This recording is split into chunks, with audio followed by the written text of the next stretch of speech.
হায়াতুন নবী মানি, জিন্দা নবী মানি, রাসূলুল্লাহ সরাসরি আল্লাহ পাকের নূর মোবারক তাও মানি, ঠিক কি না?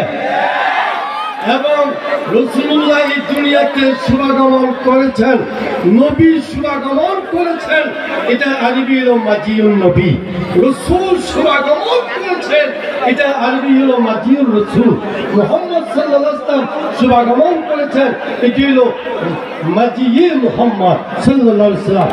হাজিরিন, আমি সময় নিব না। আমার সামনে যে একটা কিতাবটা দেখছেন যে সবাই, এই কিতাবটার নাম হলো তাফসীর ইবনে আব্বাস, সর্বশ্রেষ্ঠ তাফসীর। যে সাদুলি আলিয়া মাদ্রাসা রাসূলুল্লাহ দুনিয়াতে শুভাগমন করেছেন, ওই দিন রাসূলুল্লাহর সাথে আল্লাহর কোরআন ছিল, যা রিসালাত ছিল, নবুয়ত ছিল, আল্লাহর ওয়াহদানিয়ত ছিল। সুবহানাল্লাহ। তাহলে আমাদের নবী 540 বছরের পরের নবী নয়, তিনি হলেন আদম নবীকে সৃষ্টি করারও কোটি কোটি বছর আগে আল্লাহর দরবারে আল্লাহর নূর, আল্লাহর নবী হিসেবে ছিলেন। তো এইভাবে এই তাফসীরে ইবনে আব্বাসের মধ্যে তো অনেক জায়গা যে যেমন কোরআন শরীফের আয়াতে বলা হয়েছে, ইনকানু وقد كانوا أهل مكة يقولون قبل مجيء محمد صلى الله عليه وسلم إليهم سبحان الله। অর্থাৎ কাবলা মাজিয়ে মুহাম্মদ সাল্লাল্লাহু শুভাগমন করার আগে মুহাম্মদ সাল্লাল্লাহু আলাইহি ওয়াসাল্লামের জন্য মক্কাবাসীরা অপেক্ষা করতেন। আর যখন সেই নবী শুভাগমন করলেন, একদল নবীর কাছে কর্ম করে নবীর উম্মত হয়ে গেলেন, আরেকদল মাজিয়ে নবীর বিরুদ্ধাচরণ করলেন। বললেন আউযুবিল্লাহি মিনাশ শাইতানির। যাক, তাফসীর শেষ নাই। আমি তো অনেক আগে বলছিলাম কুমিল্লার মুহাদ্দিসকে আমি তো 12 লক্ষ টাকার চ্যালেঞ্জ পাঠাইছিলাম ইসলামে লিখিত দিয়ে, আমার চ্যালেঞ্জ গ্রহণ করে নাই। আমাদের দাওয়া ডাক্তার সাহেব ওনার প্রতিনিধিত্বে সৈয়দ ককাবুল কাবার নেতৃত্বে গিয়েছিল, উনি চ্যালেঞ্জ গ্রহণ করে নাই। এখন আসে, আমরা তো গাউসে পাকের বেশি মানি না? গাউসে পাকের মানিনি? বড় পীর আব্দুল কাদের জিলানীর আমরা মানেন কিনা? এই তাফসীরটা লেখছে হুজুর বাবা পীর শেখ সৈয়দ মুহিউদ্দিন আব্দুল কাদের জিলানী। জোরে বলেন সুবহানাল্লাহ। এই তাফসীরটা 6 খণ্ড আমার কাছে আছে। এই 6 খণ্ডের মধ্যে 100 বারের উপরে গৌসুল আজম আব্দুল কাদের জিলানী মাজিদ নবীর বিষয়টা উল্লেখ করেছে।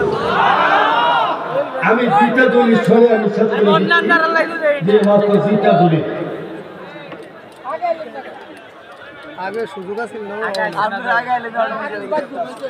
সুযোগ আছে না? আমরা দিলে তিনটা বারছে আর ফালাম্মা জাহুম আলাহু, অর্থাৎ তাদের পরিচিতি সত্তা, অর্থাৎ কুরাইশ বংশের লোকেরা আখিরি জমানার নবীর অপেক্ষা করতেন, ওই নবীর উসিলাতে দোয়া করতেন।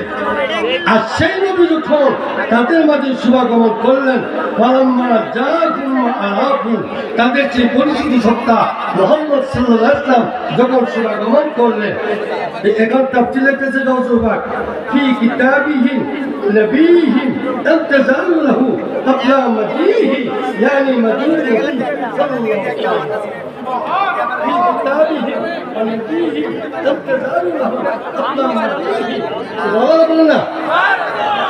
অর্থাৎ যে কিতাবের জন্য, যে নবীর জন্য তারা অপেক্ষা করলেন, সেই রাসূলের যখন মাজিউন নবী, সুবহানাল্লাহ বলেন না, যখন মাজিউন নবী হয়ে গেল, বলেন সুবহানাল্লাহ, তখন তারা কি করলো?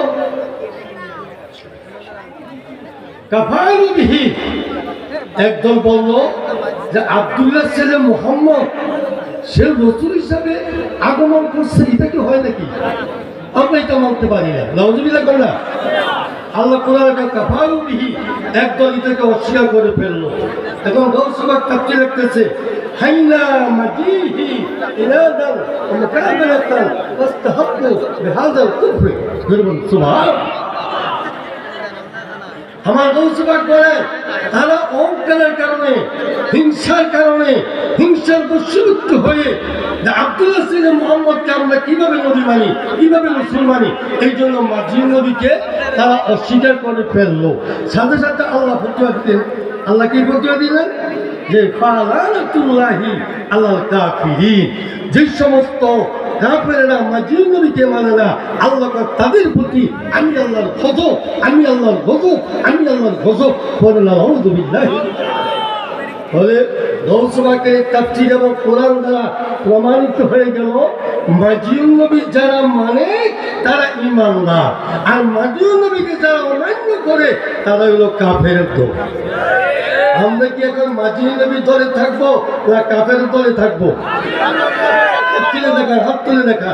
নারায়ে তাকবীর, নারায়ে তাকবীর, আল্লাহু আকবার, নারায়ে রিসালাত, ইয়া রাসূলুল্লাহ, পবিত্র ঈদে মাজিদুন নবী জিন্দাবাদ, জিন্দাবাদ, পবিত্র ঈদে মিলাদুন নবী জিন্দাবাদ, জিন্দাবাদ। যিনি আমি আর একটা দলিল শেষ করে দিতেছি।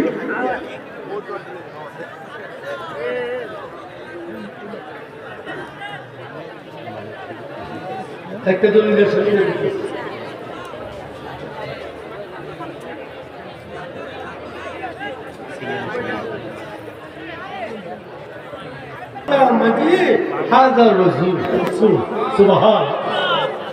যে বাংলাদেশের লক্ষ কোটি মানুষের যারা বক্তব্য শোনার জন্য আকাঙ্ক্ষিত, আজকে উনিও এই গৌসবাকের তাফসীর থেকে উনিও প্রমাণ পেয়ে গেছেন যে গৌসবাক বলতেছে আন্না মাজিদ হাজার রাসূল, যে রাসূলের আমরা উম্মত, সেই রাসূল, যে রাসূল আমাদের মাঝে হাজির নাজির, ওই রাসূল অবশ্যই সুআগমন করেছেন।